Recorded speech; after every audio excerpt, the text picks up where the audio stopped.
তোমাদের দ্বাদশ শ্রেণী ভূগোলের থার্ড সেম, আর এই থার্ড সেমিস্টারের রোয়ের মধ্যে রয়েছে দেখো তোমাদের ভূগোলের জলবায়ু, এই জলবায়ু ইউনিট 3। তো দেখো এখানে এই জলবায়ুর মধ্যে রয়েছে তোমাদের অধঃক্ষেপণ এবং প্রাচীন তত্ত্বসমূহ, আধুনিক তত্ত্বসমূহ, তরল রূপে অধঃক্ষেপণ, কঠিন রূপে অধঃক্ষেপণ এবং সম্পূর্ণ দেখো এই জলবায়ু আজকেই ক্লাসটি তোমাদের শেষ হতে চলছে। এরপরে তোমাদের ইউনিট 4 হবে। তো দেখো এই জলবায়ুর মধ্যে বা ক্লাইমেটের মধ্যে কি রয়েছে, দেখো দ্বাদশ শ্রেণী ভূগোল এমসিকিউ উত্তর, সম্পূর্ণ উত্তর এবং সাজেশন, থার্ড সেমিস্টারের সাজেশন এবং আনসার। দেখো এখানে রয়েছে তোমাদের দ্বাদশ শ্রেণীর নিউ সিলেবাস। আর আমি সাবজেক্ট প্রথমেই বলেছি প্রাচীন। দেখো অধঃক্ষেপণ, প্রাচীন তত্ত্ব, দেখো রয়েছে তোমাদের প্রাচীন তত্ত্ব রয়েছে, তথ্যসমূহ রয়েছে, আধুনিকা তথ্যসমূহ রয়েছে, তরল রূপে অধঃক্ষেপণ রয়েছে, কঠিন রূপে অধঃক্ষেপণ রয়েছে। তো তোমরা জানো অধঃক্ষেপণ কাকে বলে, ঠিক আছে। তো কঠিন রূপে তোমরা জানো বরফ রয়েছে, মানে শিলা রয়েছে, সিলিস্ট রয়েছে, এগুলো রয়েছে যেগুলো কঠিন রূপে, ঠিক আছে। আর অন্যদিকে তরল রূপে রয়েছে দেখো বৃষ্টিপাত রয়েছে, গুড়ি গুড়ি বৃষ্টিপাত বৃষ্টিপাত রয়েছে, ঠিক আছে। বিভিন্ন টাইপের যে বৃষ্টিপাতগুলো রয়েছে তোমরা জানো সেগুলো রয়েছে। তো এখান থেকে তোমাদের রয়েছে দেখো আজকে 30টি কোশ্চেন তোমাদের সামনে উপস্থাপন করতে চলেছি। নিম্নলিখিত প্রশ্নগুলির উত্তর দাও এবং সকল প্রশ্ন আবশ্যিক এমসিকিউ।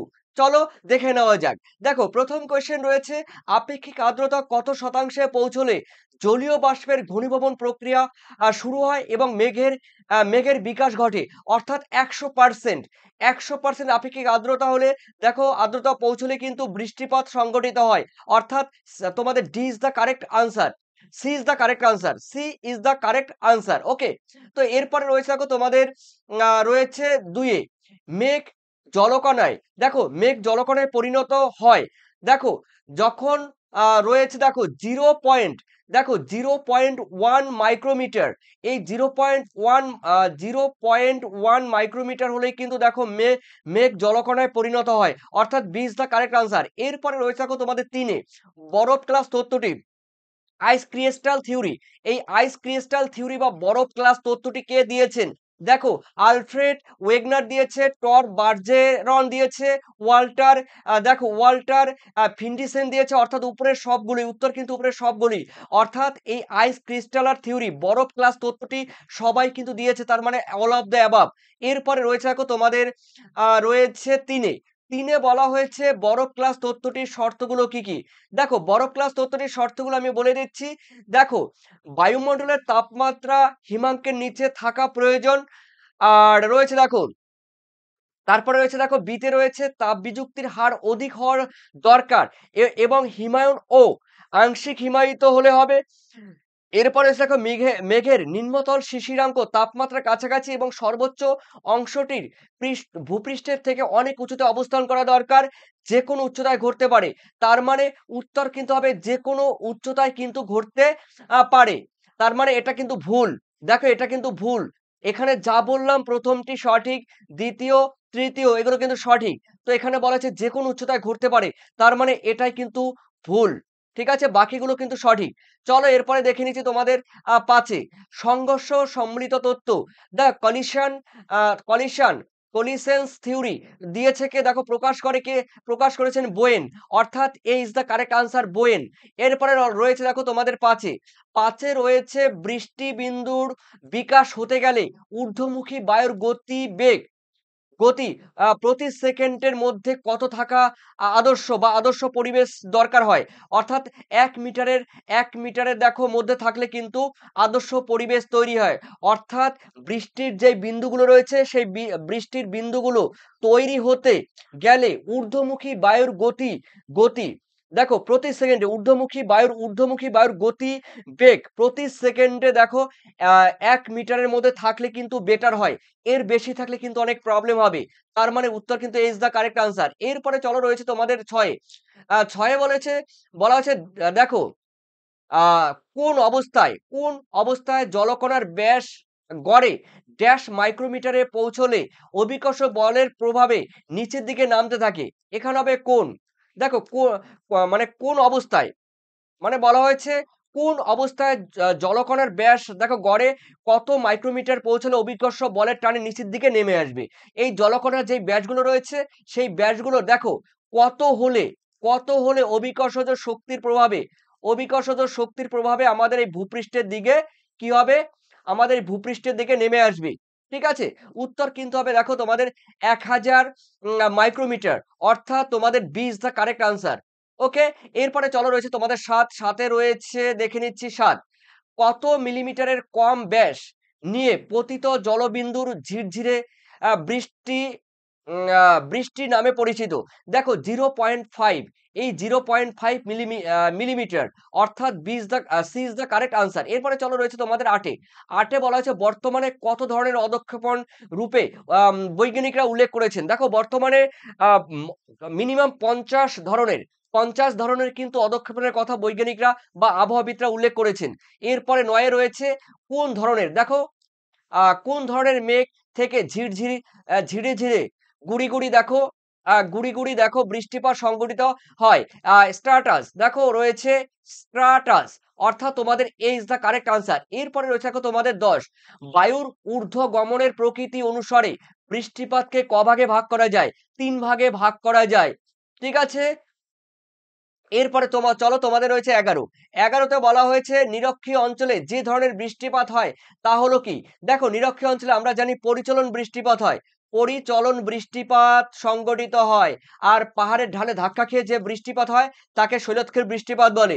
চলো এরপরে রয়েছে দেখো তোমাদের ১২, পরিচলন বৃষ্টিপাত সংঘটনের শর্ত ৯ কোনটি?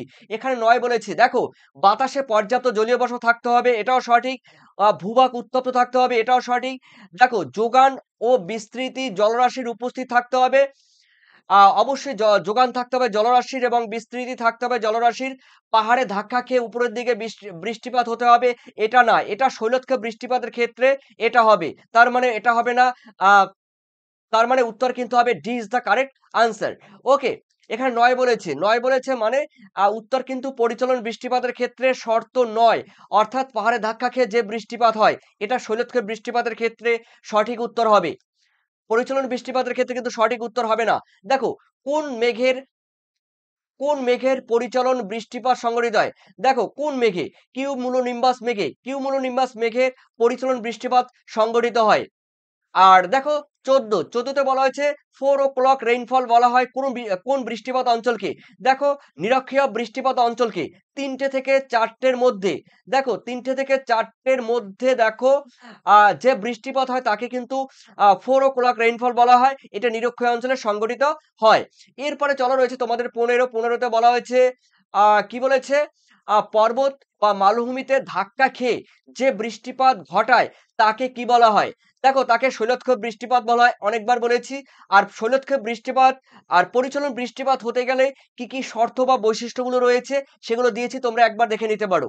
অনেক সময় আ অনেক সময় বৈশিষ্ট্য দিয়ে দেয়। ঠিক আছে? এরপরে রয়েছে তোমাদের ১৫, শৈলক্ষেপ বৃষ্টিপাতের বৈশিষ্ট্য নয় কোনটি? শৈলক্ষেপ বৃষ্টিপাত পাহাড়ের প্রতিবাদ ঢালে বৃষ্টিপাত হয়, সঠিক। অনুবাদ ঢালে জলীয় বাষ্পের পরিমাণ যথেষ্ট কম থাকে তাই শুষ্ক অঞ্চল, এটাও সঠিক। অনুবাদ অনুবাদ ঢালে বৃষ্টিপাত বিশেষ হয় না এবং বৃষ্টি ছায়া অঞ্চলের সৃষ্টি হয়। দেখো অনুপাত ঢালে বৃষ্টিপাত হয়, এটাও সঠিক। তার মানে ৪ এ এই ধরনের বৃষ্টিপাতের ক্ষেত্রে পর্বতের প্রতিবাদ ঢালে কিউমুলাস মেঘ, তারপরে রয়েছে অনুপাত ঢালে স্ট্র্যাটাস মেঘের উৎপত্তি হয়। তারপরে রয়েছে ৫ এ শৈলক্ষেপ অনুপাত ঢালে বৃষ্টিপাত ঘটায়। এই অঞ্চলটি বৃষ্টি ছায়া অঞ্চল নামে পরিচিত। দেখো এটা কিন্তু ভুল। এটা কিন্তু শৈলক্ষেপ বৃষ্টিপাত কিন্তু প্রতিবাদ ঢালে সংঘটিত হয়। ঠিক আছে? অনুপাত ঢালে কিন্তু শৈলক্ষেপ বৃষ্টিপাত হয় না। প্রতিবাদ ঢালা হয়। তার মানে তোমাদের ৫ নাম্বার কিন্তু মানে ভুল রয়েছে। তার মানে ভুল এখানে ৯ কোনটি? বৈশিষ্ট্য ৯। শৈলক্ষেপ বৃষ্টিপাত ক্ষেত্রে বৈশিষ্ট্য ৯ হলো দেখো এটা। অর্থাৎ D is the correct answer. ৫ কিন্তু ভুল। ৫ কিন্তু ভুল। বাকি কিন্তু সঠিক। এরপরে রয়েছে দেখো তোমাদের ১৭, তীর চিহ্নের সাহায্যে কিসের নির্দেশ করে? তোমরা এই কোশ্চেনটা অবশ্যই দেখে নাও। তীর চিহ্নের সাহায্যে কিসের নির্দেশ করে? প্রতিবাদ ঢাল, অনুবাদ ঢাল, শৈলক্ষেপ বৃষ্টিপাত, তারপরে পরিচলন বৃষ্টিপাত। এই তীর চিহ্ন, দেখো তীর চিহ্ন কিসের নির্দেশ করে? দেখো এটি কিন্তু আমরা জানি সমুদ্র। এটা আমরা জানি সমুদ্র। সমুদ্র থেকে জলীয় বাষ্প পূর্ণ ভূমিভাগের ঢাল বেয়ে যখন পাহাড়ে ধাক্কা খেয়ে, এই পাহাড়ে ধাক্কা খেয়ে এই বৃষ্টি যখন মানে এই জলীয় বাষ্প যখন উপর দিকে উঠে যাবে, তখন যতই উপর দিকে উঠে যাবে ততই কিন্তু এই জলীয় বাষ্পপূর্ণ বায়ু শীতল এবং ঠান্ডা হবে। আর এই শীতল এবং ঠান্ডার জন্য এই জলীয় বাষ্প লিনতাপ ত্যাগ করে ঘনীভবনের ফলে, ঠিক আছে? প্রচুর পরিমাণে কি হবে? বৃষ্টিপাত সংঘটিত হবে। তার মানে তার মানে তার মানে প্রতিবাদ ঢালে। এই প্রতিবাদ এই প্রতিবাদ ঢালে কিন্তু পাহাড়ে ধাক্কা খেয়ে যে বৃষ্টিপাত সংঘটিত হচ্ছে তাকে শৈলক্ষে বৃষ্টিপাত বলে। আর তীর চিহ্ন, প্রশ্নে বলেছে তীর চিহ্ন কি হবে? তার মানে অনুবাদ ঢাল। তার মানে কি হবে? B is the correct answer. ঠিক আছে? আর তীর চিহ্ন তার মানে অনুবাদ ঢাল। ঠিক আছে? এরপরে চলো রয়েছে তোমাদের রয়েছে 18 আ ভারতের ভারতের পশ্চিমবঙ্গ পর্বতের পূর্ব ঢাল এবং শিলং একটি কি বৃষ্টি ছায়া অঞ্চলের উদাহরণ। দেখো ভারতের ভারতের যে পশ্চিমবঙ্গ পর্বত রয়েছে, আমি এখানে একটু তোমাদের এঁকে দিচ্ছি। দেখো একটু রাফ করে এঁকে দিচ্ছি, রাফ, জাস্ট রাফ। ঠিক আছে? আমি জাস্ট একটু তোমাদের রাফ করে দিলাম। দেখো আর এখানে রয়েছে, দেখো তোমাদের এখানে রয়েছে শিলং। এই শিলং কিন্তু একটি বৃষ্টি ছায়া অঞ্চলের উদাহরণ। তার মানে ভারতের পশ্চিমা ঘাট পর্বত, এই যে ভারতের পশ্চিমা ঘাট পর্বত, পশ্চিম ঢাল কিন্তু প্রচুর বৃষ্টিপাত হয়। পশ্চিম ঢাল, তাহলে ভারতের পশ্চিমবঙ্গ ঘাট পর্বতের পূর্ব ঢাল মানে এই অঞ্চলটি, এই অঞ্চল কিন্তু বৃষ্টি ছায়া অঞ্চল। তার মানে এখানে রয়েছে বৃষ্টি ছায়া অঞ্চল। এরপরে রয়েছে এখন তোমাদের 19 বলা হয়েছে জলীয় বাষ্পপূর্ণ আর্দ্র আর্দ্র বায়ু এবং অনুবাদ ঢালে বায়ুর নিচের দিকে নামতে থাকে ড্যাশ প্রক্রিয়া, তাকে ড্যাশ প্রক্রিয়া বলে। দেখো অ্যাডিয়াবেটিক প্রক্রিয়া বলে। অর্থাৎ C is the correct answer, adiabatic প্রক্রিয়া বলে। অর্থাৎ জলীয় বাষ্পপূর্ণ আর্দ্র বায়ু তার মানে রয়েছে একদিকে শীতল, জলীয় বাষ্পপূর্ণ আর্দ্র বায়ু একদিকে শীতল, অনুবাদ ঢালে বলা হয়েছে উষ্ণ বায়ু, উষ্ণ এবং শুষ্ক বায়ু নিচের দিকে নামতে থাকে কোন প্রক্রিয়ার মাধ্যমে? অ্যাডিয়াবেটিক প্রক্রিয়ার মাধ্যমে। অর্থাৎ C is the correct answer. এরপরে রয়েছে দেখো তোমাদের 20 কি বলেছে দেখে নিচ্ছি। 20 বলা আছে পৃথিবীর প্রথম বৃষ্টি বহুল অঞ্চলের নাম কি? তোমরা কিন্তু ক্লাস 10 পড়েছো, মৌসিনরাম। মেঘালয়ের মৌসিনরাম হলো একটি প্রচুর বৃষ্টিপাত যুক্ত অঞ্চল। বছরে প্রায় 1300-র উপরে, 1300 মিলিমিটার না সেন্টিমিটার আমার এই মুহূর্তে মনে নেই, মিলিমিটার না সেন্টিমিটার আমার এই মুহূর্তে মনে নেই। তবে আহ মৌসিনরাম, মেঘালয়ের মৌসিনরামে প্রচুর পরিমাণে বৃষ্টিপাত হয়। সব থেকে বেশি বৃষ্টিপাত হয় মৌসিনরামে। তবে এখন হয়তোবা বর্তমানে চেঞ্জ হয়েছে। এরপরে রয়েছে দেখো তোমাদের 21, দুটি বিপরীতধর্মী বায়ুপুঞ্জ যখন পরস্পর সঙ্গে মিলিত হয়ে যে বৃষ্টিপাত সংঘটিত হয় তাকে ঘূর্ণবাত বৃষ্টিপাত বলে, বা নাতিশীতোষ্ণ বা মধ্য অক্ষাংশীয় বৃষ্টিপাতও কিন্তু বলা যায়। এরপরে রয়েছে দেখো তোমাদের 22, তুষার কণা বা তুষার দানার ব্যাস কত? 0.5 মিলিমিটার রয়েছে, 0.1 মিলিমিটার রয়েছে, 1 মিলিমিটার রয়েছে। অর্থাৎ C is the correct answer. এরপরে রয়েছে তোমাদের দেখো নিম্নয় স্তম্ভ, নিম্ন স্তম্ভের সঙ্গে তোমাদের মেলাতে হবে ক স্তম্ভ রয়েছে, আর এদিকে রয়েছে খ স্তম্ভ রয়েছে। দেখে নিচ্ছি তুষার দানা। দেখো তুষার দানার ব্যাস কত? 1 মিলিমিটার। একটু আগে আমরা পেয়েছিলাম 1 মিলিমিটার তুষার কণা বা দানার ব্যাস। তার তুষার গুটির ব্যাস কিন্তু 2.5 মিলিমিটার। স্লিটের ব্যাস কিন্তু 5 মিলিমিটার। শিলাবৃষ্টি তোমরা জানো বড় বড়, তার মানে 5 থেকে 50 মিলিমিটার, সর্বোচ্চ 50 মিলিমিটার পর্যন্ত হয়। তার মানে তোমাদের এ ইজ দ্য কারেক্ট আনসার। এরপরে রয়েছে দেখো তোমাদের পরের কোশ্চেন 25, গ্রাউপেল নামে পরিচিত কি? দেখো এই গ্রাউপেল নামে পরিচিত হলো তুষার গুটি। অর্থাৎ B is the correct answer. এরপরে 26 রয়েছে স্লিস্ট কথাটি সর্বপ্রথম ব্যবহার করে কে?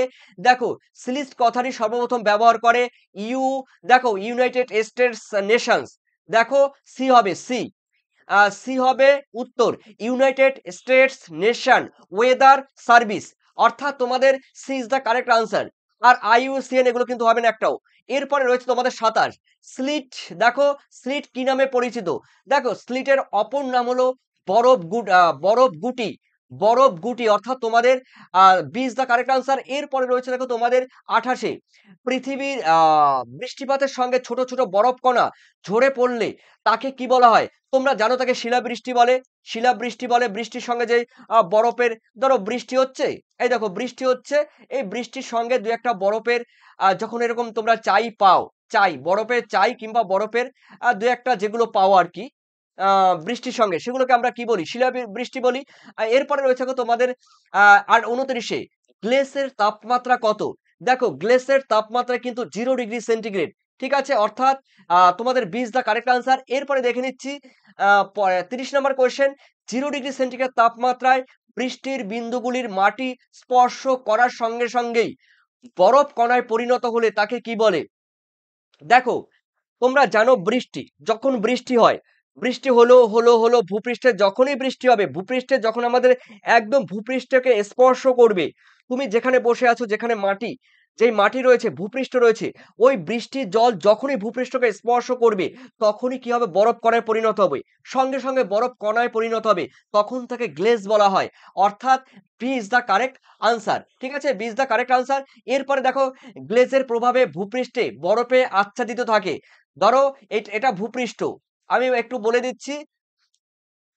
ধরো এটা ভূপৃষ্ঠ। ঠিক আছে? এই ভূপৃষ্ঠ কি হবে বলতো? এই ব এই বৃষ্টি যখনই ভূপৃষ্ঠে পতিত হবে, তখনই এই ভূপৃষ্ঠের এই বৃষ্টির জল, ভূপৃষ্ঠ কখনো কখনো এতটাই ঠান্ডা থাকে যে এই বৃষ্টির জল ওই তাপমাত্রায় সম্পূর্ণ বরফ কুচি বা বরফে পরিণত হয়ে যাবে। তখন তাকে গ্লেজ বলা হয়। এগুলো সাধারণত নাতিশীতোষ্ণ অঞ্চলে বা মেরু অঞ্চলের দিকে বিশেষ করে দেখা যায়। ঠিক আছে? তো দেখো প্রিয় শিক্ষার্থী, ৩০ টি আমি তোমাদের কোয়েশ্চেন আমি উপস্থাপন করলাম। তবে তোমাদের কিন্তু এই বায়ুমণ্ডল, মানে সরি, জলবায়ু।